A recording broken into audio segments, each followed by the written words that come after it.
SRF Audio. SRF 3 Fokus mit der Judith Wernli. Und mit der Christine Brandt. Sie ist eine der wenigen Schweizer Autorinnen, die vom Schreiben leben kann. Momentan ist sie eigentlich in Zanzibar daheim, ist jetzt aber für die Lesetour zu ihrem neuen Buch «Vermisst, der Fall Lukas» für ein paar Wochen zurück in der Schweiz.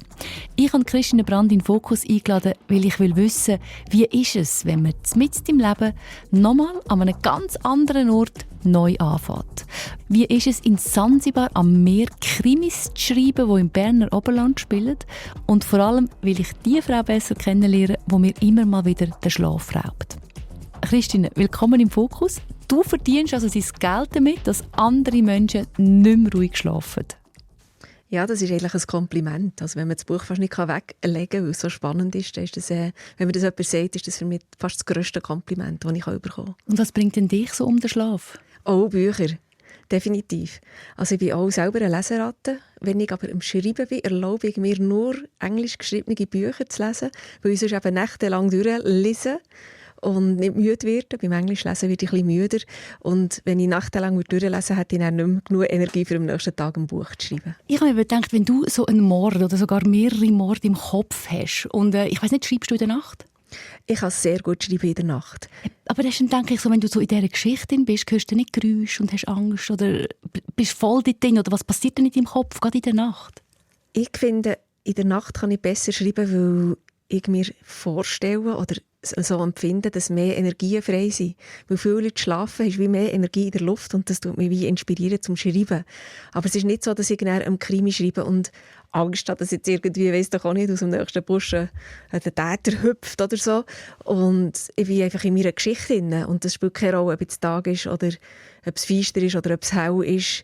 Weil ich muss ja so oder so in eine andere Welt, wenn ich in meine Buchwelt einsteige. Und dann spielt es keine Rolle, wie die Welt rundherum aussieht. Ja, und seit du deine Bücher in Zanzibar schreibst, musst du ja komplett weg von Zanzibar, eben wieder ins Berner Oberland, wo jetzt die aktuelle Geschichte auch wieder stattfindet. Wie ist denn das? Also, wie kannst du dort reingumpen?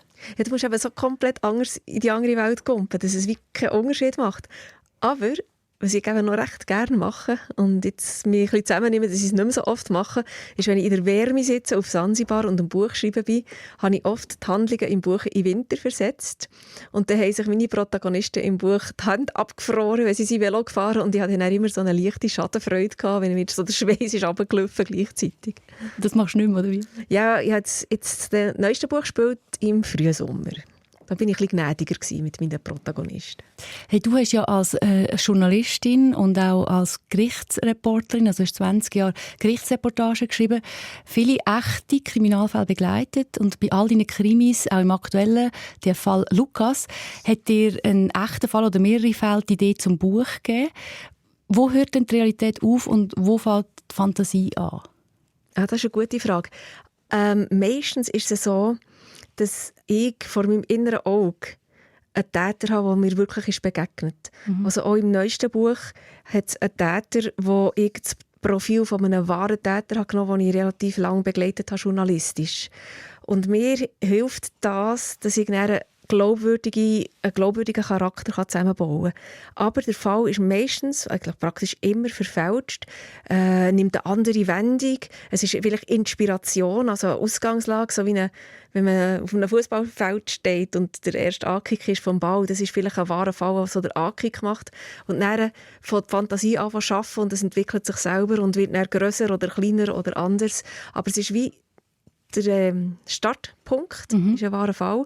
Und eben oft das psychologische Profil von einem echten Täter, das dann reinfließt. Oder die Vergangenheit von einem echten Täter, für das man auch verstehen kann, wieso diese Person zum Täter ist geworden. Und würde sich der Täter in diesem Buch erkennen? Ich denke, es gibt durchaus Bücher, wo sich ein Täter drin wiedererkennen könnte.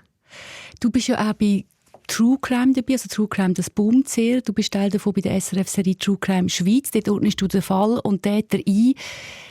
Wo ziehst du die Grenze zwischen dem, was fesselt, was die Leute auch wahnsinnig interessiert, und dem, wo Menschen, die das wirklich erlebt haben, also die Hinterbliebenen, ja, das tut denen auch weh. Ich finde, es ist eine rechte Gratwanderung.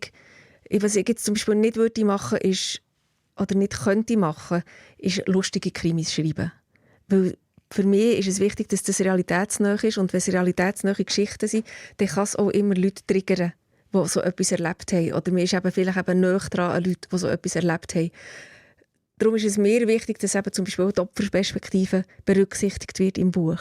Aber es ist gleich immer noch halt Unterhaltung mit kriminellen Sachen. Und das ist mir schon sehr bewusst. Und gleichzeitig haben die Leute, die Leserinnen und Leser, das fast weniger im Kopf als ich, was am Schreiben bin. Aber es ist schon so. Also es ist schon, grundsätzlich kann ich sagen, die Realität ist meistens viel brutaler als das, was ich erfinde. Und es gibt auch echte Fälle, die ich darüber geschrieben habe, die ich nicht in ein Buch rein tun, weil sie zu brutal sind.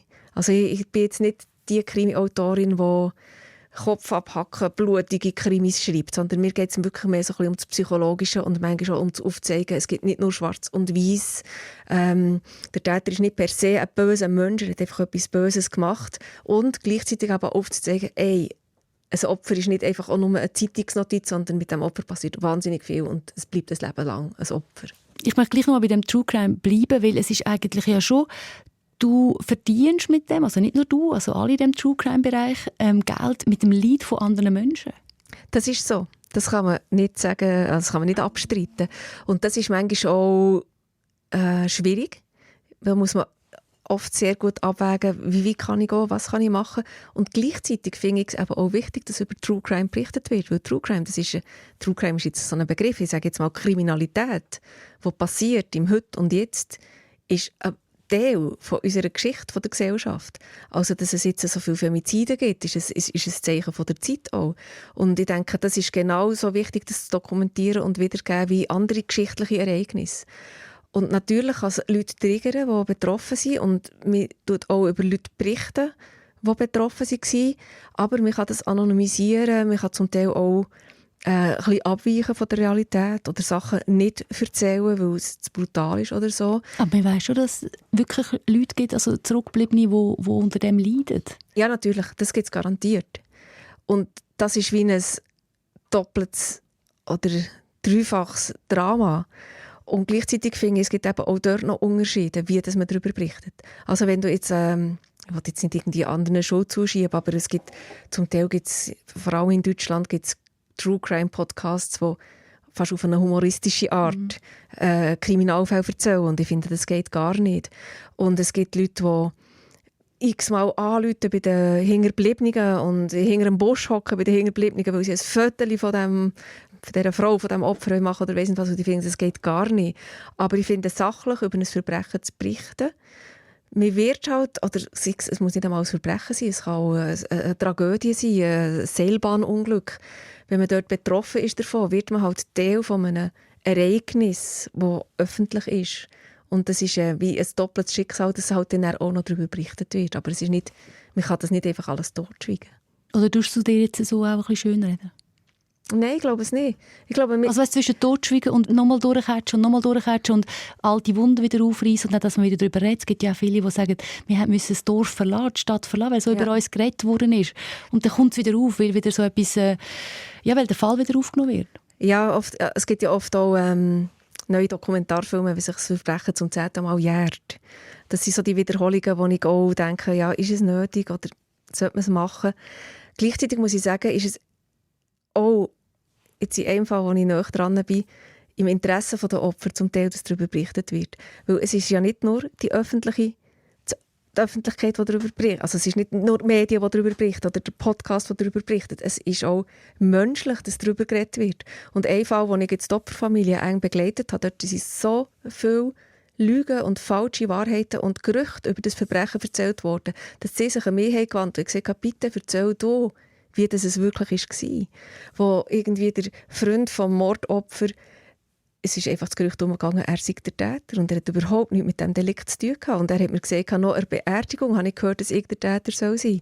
Und ich bin nicht schnell genug, das Gerücht war viel schneller.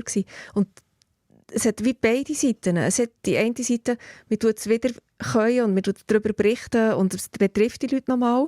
Und auf der anderen Seite, die eben die Leute von sich im Dorf und weiss nicht wo darüber reden und falsch zum Teil darüber reden. Und darum ist es ja auch wichtig, dass man dann aufzeigt, wie ist es wirklich gewesen, wieso hat der Täter das gemacht, wird er weggesperrt oder nicht. Wenn wir einfach wegschauen und nicht darüber berichten, dann ist es auch gefährlich. Und was geht denn in deinem Kopf vor? Bei dir ist es viel stärker in deinem Kopf, wenn du schreibst, wie wenn es nachher der Leser liest. Was geht denn in deinem Kopf vor, wenn du an den echten Fall denkst? Es ist unterschiedlich. Es ist unterschiedlich, ob ich Fiction daraus mache oder ob ich die wahre Geschichte schreibe. Und was mir aufgefallen ist, seit diese Bücher schreiben, und sei es jetzt eben die wahren Bücher oder die Fiction-Bücher, geht es mir viel näher, als als ich noch Journalistin war. Als ich noch Journalistin war, bin ich so die neutrale Beobachterin gewesen. Und jetzt gehe ich aber viel tiefer rein. Also wenn ich eine True-Crime-Geschichte schreibe, rede ich viel länger mit den Opfern, tue mich viel intensiver damit auseinandersetzen, als ich Zeit hatte als Journalistin. Und wenn ich Fiction schreibe, tauche ich sowieso so fest in die Geschichte rein, gehe so fest in den Kopf des Täter rein, weil ich muss ja wie der Täter spielen. Ich bin ja eigentlich bin ich wie ein ganzes Theater oder ein ganzer Film, wo ich jede Rolle von jeder Person in diesem Buch inne habe. Dann schlüpfe ich vom Täter in den Kopf. Also ich schlüpfe in den Kopf vom Täter, dann schlüpfe ich in den Kopf von meiner Ermittlerin, weil ich ja muss das überbringen, was sie machen. Also ich habe mal jemanden sterben in einem Buch. Ein Polizist ist mal im Kugelhagel gestorben. Und ich war dann richtig traurig gewesen. Also wirklich, ich habe wirklich fast ein Tränchen vergossen. Und ich dachte, Jesus, nein, jetzt ist er gestorben. Und das ist ja, ich kann es ganz nicht so gut beschreiben, wie das ist. Aber es ist es ist sehr aufwühlend. Aufwühlender, als wenn man einfach etwas liest. Also heisst das auch, wenn du jetzt eine Geschichte anfängst zu schreiben, dann ist nicht unbedingt ganz klar dir schon, wer am Schluss der Mörder oder die Mörderin ist von dieser Geschichte? Ich schreibe am Anfang ein Exposé, wo ich den Ablauf vom ganzen Buch schon kurz zusammenfasse. Aber ich kann dann nicht herhocken und einfach das Exposé in die Länge ziehen und ein Buch daraus machen. Es passiert dann wahnsinnig viel während dem Schreiben. Und das ist für mich schön, dass noch viel passiert während dem Schreiben. Sonst wäre es mir fast ein bisschen zu langweilig, wenn ich von Anfang an genau wüsste, was passiert. Und da kann es unterwegs, auf dem Weg zum Ende des Buches, durchaus passieren, dass ich plötzlich merke, nein, es ist nicht der, es muss die sein. Oder, nein, und das ist wie eine Eingebung. Das ist auch ganz schwierig zu beschreiben. Ich bin einmal so an der Tastatur gehockt und war am Schreiben, etwa im drittletzten Kapitel. Und dann war es wie ein Blitz. Und ich dachte, nein, es war gar nicht so gewesen. Es muss anders sein. Und dann kann ich dann nicht entscheiden, okay, ich mache es so, sondern ich muss es dann einfach so machen. Und das ist, glaube ich, eben, weil ich so fest drin bin in dieser Geschichte. Kommt es einem manchmal vor, wenn ich es gar nicht selber steuern kann. Es passiert mir einfach. Es gibt ja viele, die sagen, ich habe einen Schreibstau, ich weiss nicht, wie anfangen. Und bei dir ist es ist wie da, oder? Wie kannst du das erklären? Ja, also einen Schreibstau kenne ich zum Glück nicht wirklich. Ganz, ganz selten, aber das ist mehr Motivationsschwierigkeit, weil ich lieber etwas anderes machen als schreiben. Es ist nicht ein klassischer Schreibstau. Es ist so, dass ich wirklich am Anfang auch noch nicht so richtig in der Geschichte bin. Der Anfang, wo ich oft, wenn ich in die richtige Geschichte reinkomme, den Anfang oft noch mal umschreiben. Weil ich vorher einfach noch nicht so das Gespür habe. Da fange ich einfach mal an und weiss aber schon, da muss ich auch noch mal drüber. Und dann gibt's, je länger ich schreibe, desto mehr komme ich in einen Sog rein, dann bekommt es Zug und dann fließt es wirklich Momente, da ist wie ein Flow. Also es gibt Momente, da kann ich herhocken und dann schreibe ich gerade 10 Seiten in einem Guss durch. Und das sind die schönen Momente. Und die schönen Momente sind auch die, wo eben etwas passiert, wo ich vorher überhaupt nicht damit gerechnet habe und auch ein bisschen überfordert bin. Also wo du dich selber überraschst beim Schreiben? Wo wirklich mir dann halb fast die Finger verbrennen am Laptop und ich denke, oh nein, was ist jetzt passiert? Und dann denke ich, was macht meine Protagonistin jetzt? Wie gehe ich jetzt weiter? Aber das ist Highlights, das ist das Schöne am Schreiben. Du hast mal gesagt, du hast viele Mörder gesehen, aber praktisch kein Monster. Wenn Täterinnen und Täter kein Monster sind, was sind es denn für dich? Es sind alles Menschen wie du und ich. Es gibt ja immer die Beiträge, ich sage jetzt mal, wenn in der Lokalfernsehen, wenn irgendeine schlimme Tat passiert und dann werden die Nachbarn befragt und jeder sagt, ich hätte mir das gar nicht vorstellen können. Aber das ist typisch, weil es sind wirklich meistens Menschen wie du und ich. Oft haben sie halt eine schwierigere Vergangenheit. Oft hat irgendeine Situation dazu geführt, dass sie eben auf die andere Seite, auf die dunkle Seite vom Weg. Und ich denke, der Grad, ob man ein Leben so führt, dass man nicht eine Gesetzesbrecherin wird und auf der anderen Seite, wo man eben Gesetze brechen, der ist schneller, als wir oft meinen. Ich kann das fast nicht glauben. Ja, aber ich habe über 20 Jahre Gerichtsreportage geschrieben und die Leute, die dort hocken, ich mache mich besinnen an einen Fall, 5 junge Männer, Lehrling im Alterspflegeheim und weiss nicht was. Dann ist irgendeine Gruppendynamik reingekommen und sie hat das Gefühl, wir gehen jetzt einem alten Mann Geld stellen. Und dann haben sie ihn zu Tod geschlagen. Und das waren junge Männer wie alle anderen auch. Also es ist wirklich, man hockt nicht da und sieht einen Täter, der vor Gericht steht und denkt, ah ja, der sieht aus wie ein Mörder. Und es sind auch nicht alle psychisch gestörte Straftäter. Also es ist, ich meine, schau mal die Kriminalitätsstatistik an. Es ist ja in sehr vielen Fällen, wenn eine Frau umgebracht wird, der eigene Ehemann. Und da haben ja die Frauen im Voraus auch nicht gedacht, als sie ihn geheiratet haben, oh, ich tue jetzt einen Mörder heiraten. Also es sind wirklich, ich denke, sehr viele Leute sind fähig, schlimme Taten zu begehen. Hast du dir überlegt, dass es auch bei dir unter Umständen so weit kommen könnte? Ja, ich stelle mir die Frage immer wieder ab und zu, weil ich ja auch mir sehr viele Gedanken machen über die Motive meiner Täter. Das ist fast der schwierigste Aspekt, wenn ich fiktionale Bücher schreibe. Für mich muss ein Täter ein glaubwürdiges Motiv haben, wieso er eine Tat begeht. Und ich überlege mir oft, wann könnte ich töten? Und ich bin wirklich überhaupt nicht gut im Töten. Ich kann jetzt Mucken umbringen, weil ich in einem Malaria-Gebiet lebe, habe ich das gelernt. Aber schon früher, als ich ein Mückchen töten wollte, musste ich immer das Buch zuklappen, weil ich nicht von Hand fliegen töten kann ich nicht. Aber ich bin ganz sicher, dass auch ich in eine Situation hineinkommen, wo ich könnte jemanden umbringen. Also wenn man mir jetzt zum Beispiel eine Pistole würde in die Hand geben und ich wäre die einzige bewaffnete Person und irgendein Terrorist will Kinder umbringen, dann würde ich, glaube ich, nicht eine Sekunde zögern zu schiessen. Die Frage ist einfach, ob ich den brechen würde. Aber ich bin einfach froh, dass ich bis jetzt so Bedingungen hatte, um mein Leben zu führen, dass ich nicht auf die falsche Seite bekomme. Also wenn du das erzählst, du hast ja ganz viele Fälle begleitet, mitbekommen, wie du mit diesen 5 jungen Männern. Hat das allgemein deine Sicht auf die Menschen verändert? Nein, ich glaube es nicht. Ich hatte mal eine Freundin, die hat mich gefragt, hast du jetzt nicht das Gefühl, alle Menschen sind böse? Und ich war total überrascht ab der Frage, weil es ist für mich nicht anders als für alle anderen Menschen, die in dieser Gesellschaft leben. Es gibt einfach Leute, die böse Sachen machen. Und ich bin zum Glück nicht ein ängstlicher Mensch. Und ich denke, was für mich auch ein Vorteil war, gerade in meinem Job als Journalistin, dass ich ohne Vorurteile auf Menschen zugehe. Und ich gehe eigentlich eher auf einen Menschen zu, in der Haltung, dass der mir nichts Böses will, sondern dass es ein guter Mensch ist. Das hast du beibehalten? Ja, total. Du hast dich ja beim neuen Buch nicht nur mit Verbrechen beschäftigt, sondern auch mit dem Ende des Lebens. Also es geht im Buch auch um ein Sterbehospiz. Was war der Auslöser, dass die Geschichte zum Teil eben in einem Sterbehospiz stattfindet?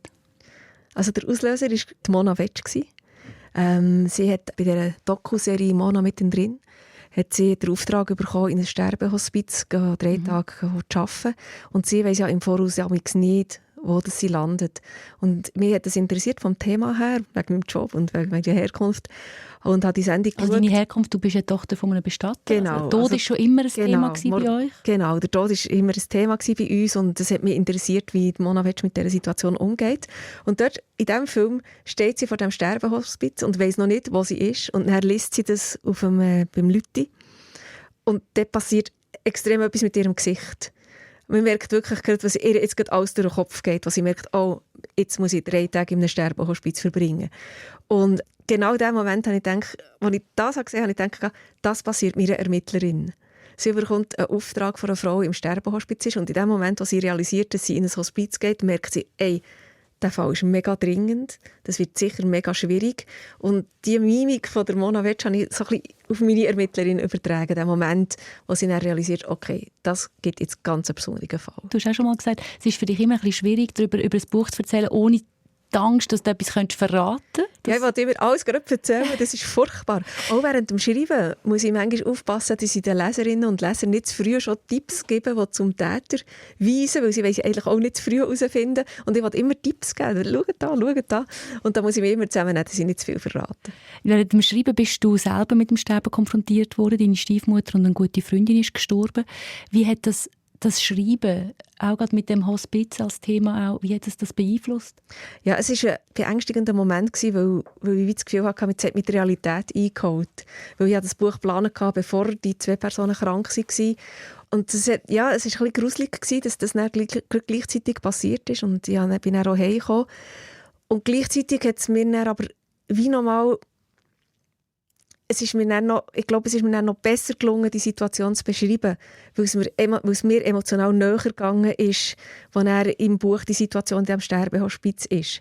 Und eigentlich ist es wie in ganz vielen anderen Bereichen auch. Es fließen nicht nur wahre Personen und Kriminalfälle rein, sondern es fließt auch Lebenserfahrung in ein Buch. Und ich denke, darum ist es vielleicht einfacher, Bücher zu schreiben, wenn man nicht mehr ganz jung ist, weil man irgendwie von vielen mehr Sachen anzapfen kann. Und da ist jetzt einfach gerade das Timing sehr speziell gewesen, dass gerade jemand stirbt oder 2 Freundinnen sterben.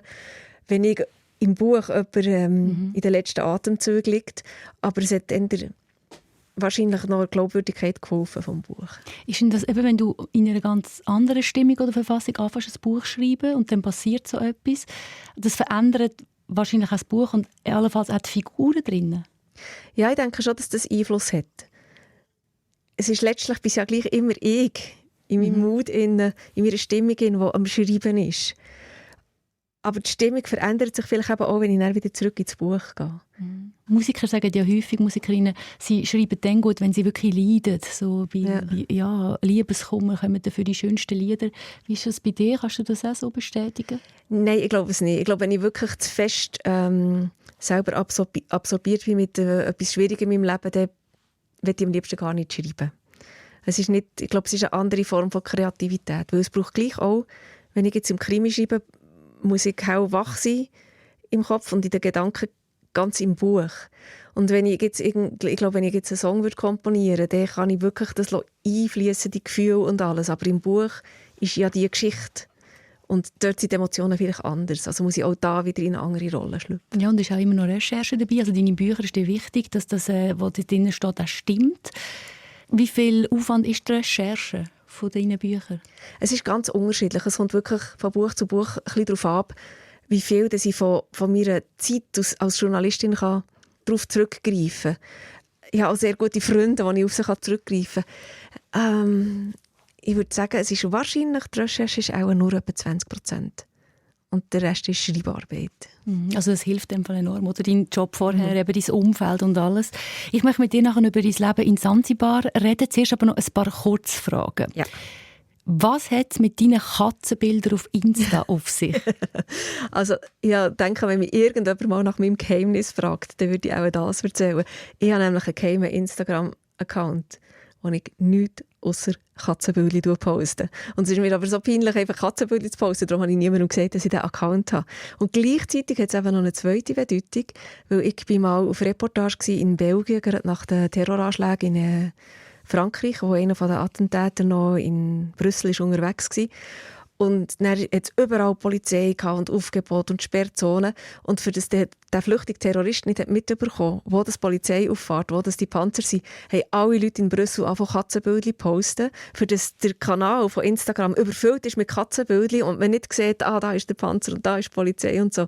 Und dann denke ich immer, mein Katzenbildchen-Account, den kann man dann mal einsetzen, im Fall, wenn wieder mal so eine Situation auftaucht. Aber ich nehme an, du hast ja viele Katzen. Ja, ich habe in Zanzibar ein paar Katzen. Also jetzt schaust du so, also über 5, über 10? Also es ist immer ein bisschen wechselhaft. Es sind etwa 11 bis 13. Die dazugelaufen sind, oder? Ja.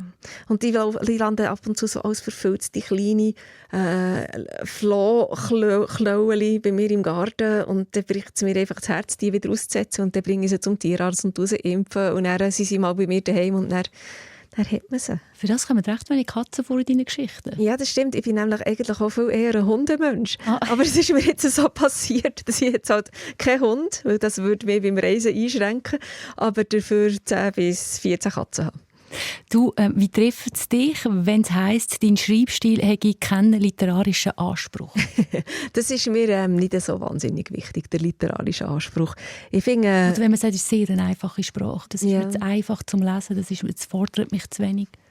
Ja, ich höre auch das Gegenteil. Ich habe kürzlich ein Mail bekommen, wo ich wirklich Hühnerhaut bekommen von einem Mann, der Legastheniker war. Und er hat mir geschrieben, Lesen sei für ihn immer toll gewesen. Als Kind, als junger Erwachsener. Und kürzlich habe ich ein Buch von mir in die Hand bekommen und habe das angefangen zu lesen und ich dachte, es klappt sowieso nicht. Und jetzt hat er das Lesen total gerne bekommen. Und ich habe schon mehr Leute, die mich angesprochen haben und gesagt haben, hey, mit dir habe ich das Lesen wieder entdeckt. Und das ist für mich ein wahnsinniges Kompliment. Es muss nicht hochliterarisch wunderschön geschrieben sein, sondern es ist Unterhaltung, es ist Spannungsliteratur und und letztlich lesen es vielleicht auch ein bisschen mehr Leute, die breitere Bevölkerung, und dann hat man einen anderen Zugang zu diesen Leuten. Mhm. Dein Buch «Blind», das wird verfilmt, kommt als Serie noch dieses Jahr bei SRF. Wie ist das? Was ist das Gefühl für dich? Ich finde es einfach grossartig. Es war das Highlight von meinem letzten Jahr, dass ich wieder Kick-Off-Party dabei sein konnte. Also es hat eine Party gegeben, bevor sie mit den Dreharbeiten angefangen haben. Ich konnte am ersten Drehtag dabei sein. Und ich bin immer noch recht geflasht, wenn ich schon nur daran denke. Ich habe Tränen vergossen am Abend. Weil «Blind» war das Buch, das ich den Durchbruch geschafft habe. Seitdem kann ich leben vom Schreiben. Grossen Vertrag bekommen. Grossen Vertrag in Deutschland bekommen. Und das ist entstanden auf einer Weltreise, das Buch. Und das war einfach ich mit dieser Idee und meinem Laptop. Es war so ein Ein-Frauen-Projekt, das Buch zu schreiben. Und dann bin ich an die Party gegangen, wo wahnsinnig viele Leute waren. Schauspieler, Tönler, Kameraleute. Und dort in diesem kleinen Lokal sind Leute auf mich zugekommen und gesagt, ich bin die Milla in deinem Buch, ich bin die Staatsanwältin, ich bin der Nathaniel, der Blind. Und plötzlich sind das so reale Menschen, die in die Rolle geschlüpft sind, aber eben auch der Regisseur und ein Kameramann ist zu mir und hat gesagt, du hast eine tolle Geschichte geschrieben. Und dann habe ich realisiert, dass aus dieser Idee, die ich auf dieser Weltreise hatte, als ich ein Buch daraus geschrieben habe, ist jetzt etwas ganz Grosses geworden. Das tut jetzt mehrere Monate ganz viele Leute beschäftigen und die waren alle mit Herzblut dahinter gewesen. Und das ist schon, ich finde es also grossartig. Ich freue mich sehr, wenn diese Serie ausgestrahlt wird. Hast du noch nie gesehen? Auch nicht? Ich habe nur so Zusammenschnitte gesehen und habe eine Version von den 3 Büchern gelesen. Ich weiss, dass es ganz anders wird. Es wird blutiger als mein Buch. Es hat keine Blindenhündin. Also die Alicia vom Buch «Blind» wird nicht vorkommen. Das wird viele Leserinnen und Leser werden das nicht so gerne sehen, aber es hat schon gute Gründe. Und zu sehen, wie eine Geschichte umgeschrieben werden kann, dass es dann eben im Medium Fernsehen funktioniert, ist für mich sehr faszinierend gewesen. Und gleichzeitig hat der Drehbuchautor, der Plinio Bachmann, zwischendurch auch Ideen gehabt, und ich dachte, Mist, wieso ist mir das nicht schon beim Buch in den Sinn gekommen? Aber kannst du gut damit leben? Es gibt ja unterschiedliche Autoren, je nachdem, wenn es dann verfilmt wird. Ja, also von dem Moment an, wo das Interesse da war, das Buch zu verfilmen, habe ich gewusst, das muss loslassen. Und es war für mich nicht so schwierig, weil das Buch selber habe ich im Jahr 17 geschrieben. 16 sogar. Das ist also schon 10 Jahre her, dass ich das Buch geschrieben habe. Plus die Serie als Ganzes, die ist schon abgeschlossen. Ich bin jetzt in der nächsten Serie, schon gleich in der übernächsten. Und von dem her ist es für mich, ich muss jetzt nicht mit dem Personal weiterschreiben. Das wäre vielleicht schwierig gewesen, weil es dann nicht das Personal wäre, das ich in meinem Kopf erfunden habe, sondern plötzlich wären es die Schauspieler geworden. Aber da das für mich alter Kaffee ist, sozusagen, freue ich mich jetzt sehr auf die neue Serie. Aber ich komme voraussichtlich im Herbst. Bei dir ist es jetzt recht einfach, oder? Du hast deine Ideen, es wird dir fast eingegeben, du schreibst durch die Nacht durch, wenn die Energie gut ist. Aber ich kann mir vorstellen, es gibt ja die Momente, wo Buchschreiben harte Arbeit ist. Wann ist das? Dann, wo ich das Gefühl habe, jetzt ist das Buch eigentlich fertig, also wenn ich die Geschichte fertig geschrieben habe. Und am Schluss kann ich immer so, am Schluss muss ich aber fast nicht noch mit schreiben, weil die Finger fast nicht schneller schreiben. Und dann habe ich das Gefühl, so, jetzt ist das Buch fertig. Und dann wäre es für mich gut, wenn es fertig wäre. Aber dann ist es alles andere als fertig, weil dann muss ich das ganze Buch noch einmal überarbeiten. Und meine Bücher haben immer über 500 Seiten, also ist wirklich ein Krampf. Dann, wenn ich es nochmal überarbeitet habe, geht es an den Erstleser, dann tue ich es noch einmal überarbeiten, dann geht es ins Lektorat, dann tue ich es noch einmal überarbeiten, dann geht es ein zweites Mal ins Lektorat, dann tue ich es noch einmal überarbeiten. Und dann, wenn ich dann wirklich nicht mehr mache und die Geschichte schon bis zum Halszäpfchen steht... Dann gehst du noch auf Lesetour. Ja, nein, dann muss ich zuerst noch die Fahne, noch Korrektur lesen, noch 2-mal. Und dann gibt es vielleicht 3 Monate Pause. Und dann muss ich auf Lesetour und dann muss ich ein Konzept machen aus dieser Geschichte, die ich schon fast wieder vergessen habe. Ja, weil du bist ja dann schon am nächsten Buch. Ich habe jetzt in den letzten 3 Monaten ein anderes Buch fertig geschrieben, als das, was ich jetzt mit ihm auf Lesetournee gehe. Und dann muss ich wieder in die Geschichte eintauchen, die für mich ja wirklich jetzt schon lange abgeschlossen ist. Und der ganze Rattenschwanz, nachdem ich die Geschichte eigentlich fertig erzählt habe, da wäre ich wahnsinnig froh, wenn ich so ein paar Assistenten hätte, die das für mich übernehmen würden. Du bist ja ausgewandert nach Sansibar. Aber etwas, wo viele davon träumen und denken, ich mache es irgendwann und dann eben gleich nicht machen. Bei dir hat es viel vorher angefangen. Du bist schon als digitale Nomadin umeinander gereist. Was braucht es dazu, dass man sich wirklich mit Ende 40 dafür entscheidet, ich fange eigentlich wirklich ein neues Leben an? Es waren wie 2 Punkte, die bei mir dazu geführt haben. Also einerseits bin ich immer wahnsinnig gerne gereist, also schon als Teenager und schon mit 20 mit dem Rucksack durch Afrika. Und andererseits habe ich mir so einen Lebenstraum erfüllt, indem ich mir eine Weltreise geleistet habe. Ich habe ein halbes Jahr unbezahlt genommen und noch einen Monat Ferien dran. Also ich war 7 Monate unterwegs gewesen. Und in diesen 7 Monaten habe ich wie ein anderes Leben geführt und habe ein ganz einfaches Leben geführt. Ich hatte nur 2 Paar Schuhe dabei und eben meinen Rucksack, nur geschlossene Joggingschuhe und Sandalen.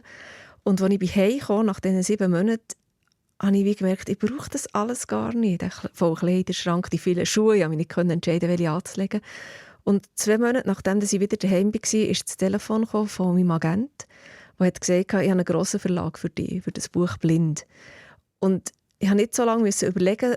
Ich habe sehr bald ist mir bewusst gewesen, wenn ich jetzt das nicht wage, alles loszulassen, Wohnung, Job, alles künden und probiere, auf die Bücherschreiben zu setzen und mit dem genug Geld zu verdienen, wenn ich das nicht wage, dann würde ich wahrscheinlich mir ein Leben lang fragen, was wäre ich gewesen, wenn ich das dann gemacht hätte. Und weil ich mich nicht ein Leben lang mit dieser Frage beschäftigt habe, habe ich gewusst, ich muss es einfach probieren. Und dann habe ich noch gedacht, wenn es nicht aufgeht, dann suche ich mir halt in einem halben Jahr oder in einem Jahr wieder einen Job. Aber nach 2-3 Wochen habe ich gewusst, es muss einfach aufgehen, weil ich auf keinen Fall zurück in einen Job will, weil ich es so toll gefunden habe, dass ich keinen Chef mehr hatte. Das tönt immer so schön und manchmal denke ich, ja, aber das kann ja nicht sein, weil du hast deine Deadlines, du musst ja deine Sachen auch machen, weil im Kopf so richtig frei sein, finde ich, ist das grosse Glück. Ja, das stimmt. Natürlich habe ich meine Deadlines, aber ich habe vielleicht 1-2 Deadlines pro Jahr.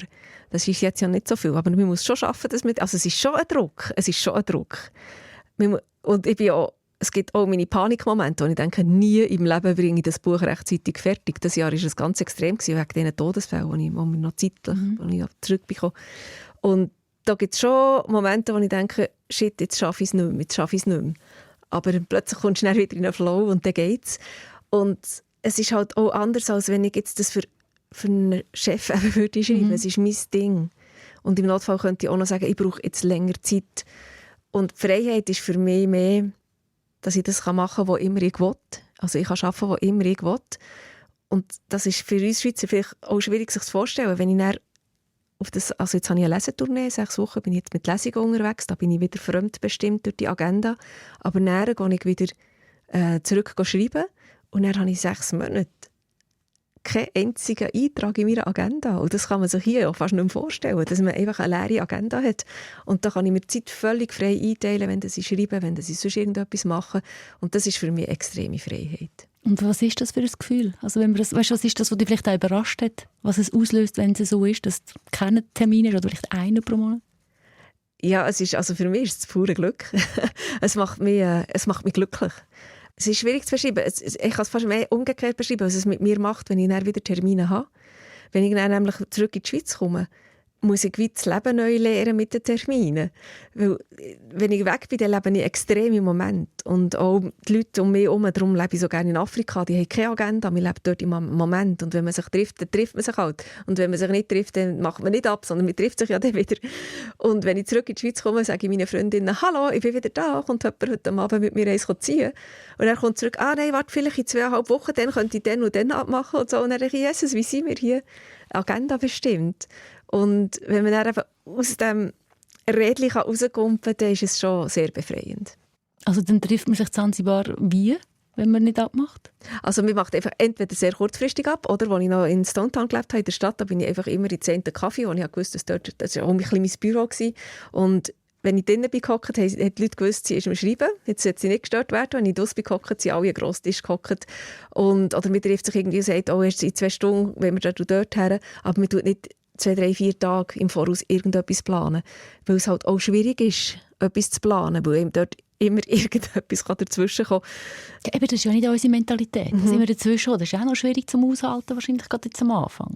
Ja, und ungewohnt. Also es ist auch so, dass manchmal Leute bei mir vorbeikommen zu Besuch, ohne sich vorher angemeldet zu haben. Und dann hast du plötzlich ein volles Haus, wo eine einheimische Familie kommt, weil das Kind Geburtstag hat und dann bringen sie eine Torte und du hast eigentlich lieber schreiben an diesem Tag. Und so mit meinem schweizerischen Denken denke ich im ersten Moment, nein, hätten die sich jetzt nicht anmelden können, die stören jetzt gerade ein bisschen. Und dann 5 Minuten später ist es mega lustig, mit diesen Leuten unterwegs zu sein. Und du denkst, diese Spontanität hat eben auch etwas Schönes und die haben wir in der Schweiz ein bisschen verloren, weil wir eben alle so taktet sind durch die Agenda.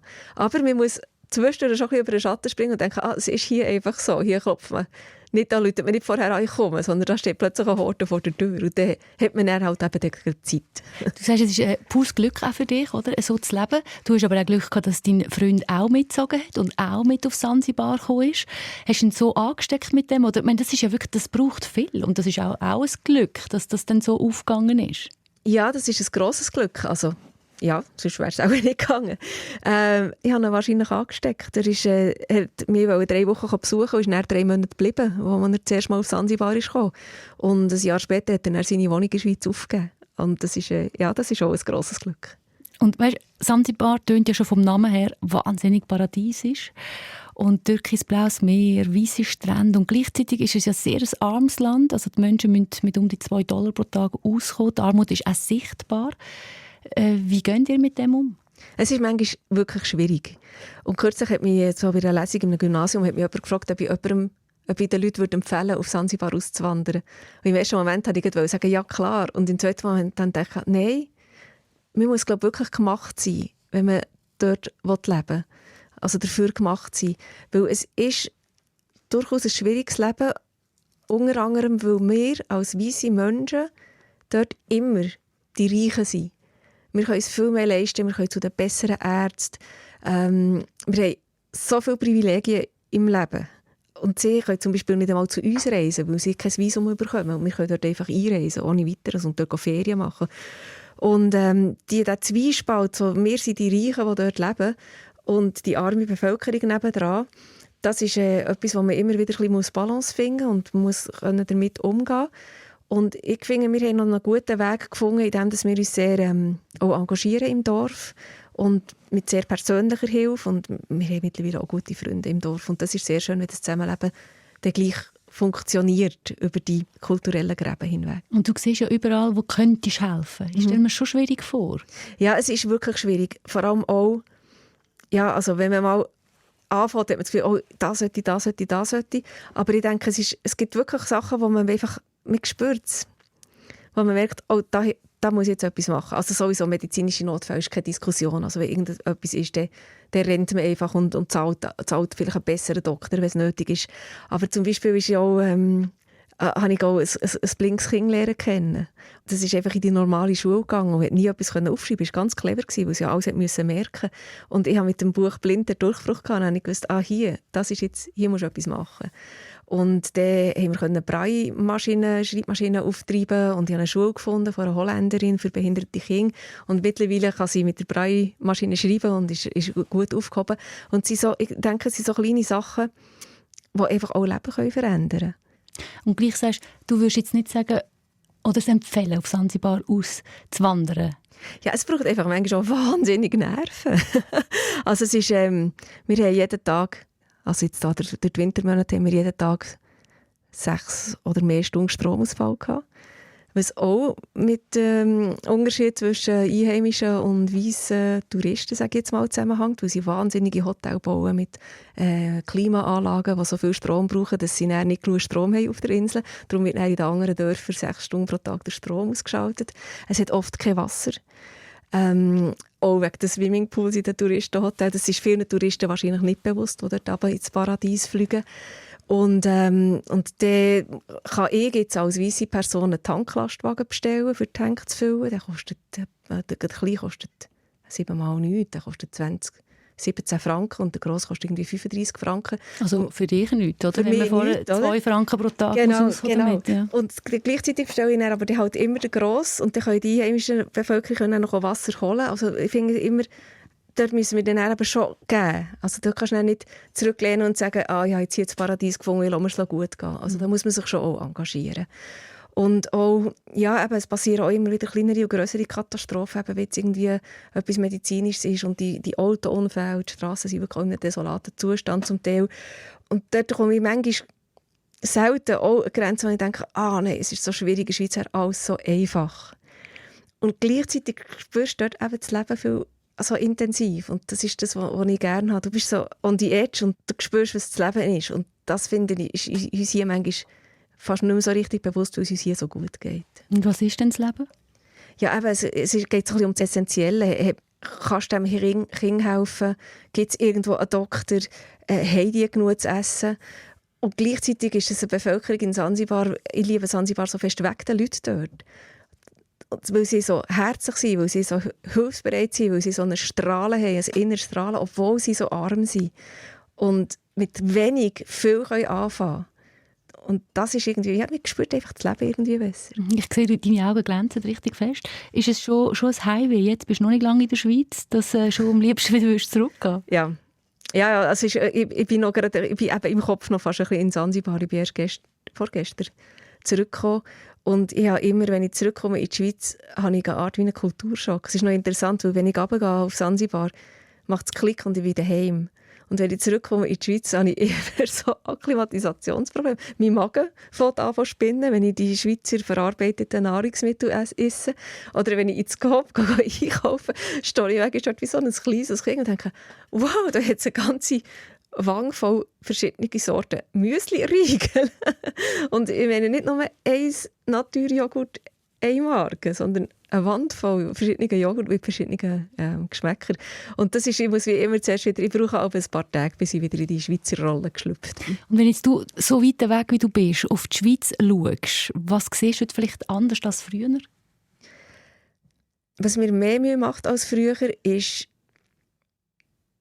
das ist noch schwierig zu beschreiben. Ich finde, es hat vielleicht nicht nur mit der Kultur zu tun in der Schweiz, aber vielleicht in der westlichen Welt, dass wir so ein bisschen eine Bevölkerung sind worden, die so ein bisschen mit dem Zeigefinger auf die anderen zeigt, statt mal bei sich selber zu schauen. Und das ist etwas, was mir hier manchmal ein bisschen Mühe macht. Man sagt, der hat das und der hat das gemacht und der hat das gemacht und schimpfi. Statt dass man mal schaut, ja, mache ich eigentlich alles so richtig.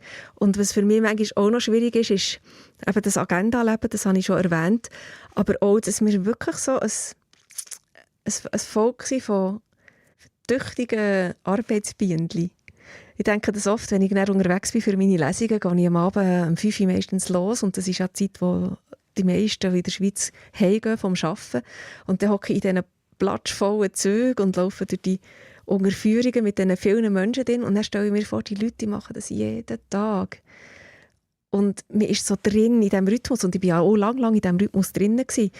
Und für mich ist es manchmal schwierig, wieder in das reinzukommen und mich in dem wohl zu fühlen. Also fühlst du dich mehr daheim jetzt heute mit 53 in Sansibar wie in der Schweiz? Also du bist im Emmental aufgewachsen, aber jetzt in Zürich eigentlich hast du noch eine kleine Wohnung oder ein Zimmer. Fühlst du dich mehr daheim in Sansibar? Ja, ich fühle mich viel mehr daheim in Sansibar. Das ist so mein Herzensort. Und ich habe früher, also bis vor ein paar Jahren, habe ich nicht gewusst, was Heimweh bedeutet. Ich habe immer Fernweh gehabt, ich wollte immer gehen. Aber seit ich in Sansibar daheim bin, habe ich eben wie jetzt bin ich 3 Tage weg und ich habe schon die ganze Nacht von meinem Daheim in Sansibar geträumt. Also wie sieht der Traum aus, wenn du von Sansibar träumst? Ja, es ist halt einfach schon das Meer. Es ist so ein Ebbe-Flutmeer, wo ich wohne und die Menschen. Und ich mache dort immer am Morgen einen langen Spaziergang am Meer und das fehlt mir hier total. Also ich habe vom Meer geträumt und von den Kätzchen habe ich auch geträumt. Aber es ist wirklich, das Gefühl von Heimweh habe ich erst dort hier lernen kennen. Das hatte ich vorher einfach nicht gehabt. Und jetzt, wenn ich nicht dort bin, habe ich immer Heimweh. Ist vielleicht gar nicht so geschickt, weil man dann plötzlich so das Ziel hat, immer wieder daher zurückzugehen. Und gleich, gibt es irgendetwas, wo du dich darauf freust, wenn du in die Schweiz kommst? Grüner Blattsalat. Und es gibt dort nicht so viel grünen Salat. Ein Käsefondue. Es hat alles nur mit Essen zu tun, was ich wirklich vermisse. Nein, es ist schon so, wenn ich da zurückkomme, was ich sehr angenehm finde, ist kühlere Luft. Weil es ist auch dort sehr oft heiß und düppig und feucht. Und das alles sauber ist und dass alles funktioniert. Das ist schon ein Geschenk. Also das ist vielleicht manchmal auch nicht bewusst, dass ich da in den Zug steigen kann und der fährt pünktlich ab und kommt pünktlich an. Und es funktioniert alles. Und gleichzeitig, wenn ich da 3, 4, 5 Wochen da bin, habe ich auch manchmal das Gefühl, jetzt muss ich wieder raus aus dieser Komfortzone. Hier funktioniert alles viel zu gut. Kann es sein, dass in Zukunft einmal ein Krimi in Sansibar stattfindet? Ich habe sogar einen Vertrag für einen Krimi in Sansibar, aber der muss wahrscheinlich noch... Ich habe noch ein paar Buchverträge und der Krimi in Sansibar muss auch noch 3 Jahre warten. Aber er wird irgendwann wieder kommen. Sind wir gespannt drauf. Danke vielmals, Christine Brandt, für das Gespräch. Merci dir vielmals. Merci vielmals. Das war der Fokus mit der Journalistin und Bestsellerautorin Christine Brandt. Das Gespräch gibt es jederzeit auch als Podcast, überall dort, wo ihr Podcasts hört.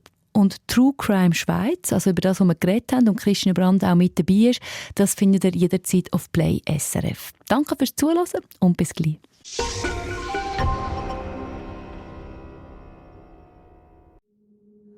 Das war ein Podcast von SRF. Produziert im Auftrag der SRG.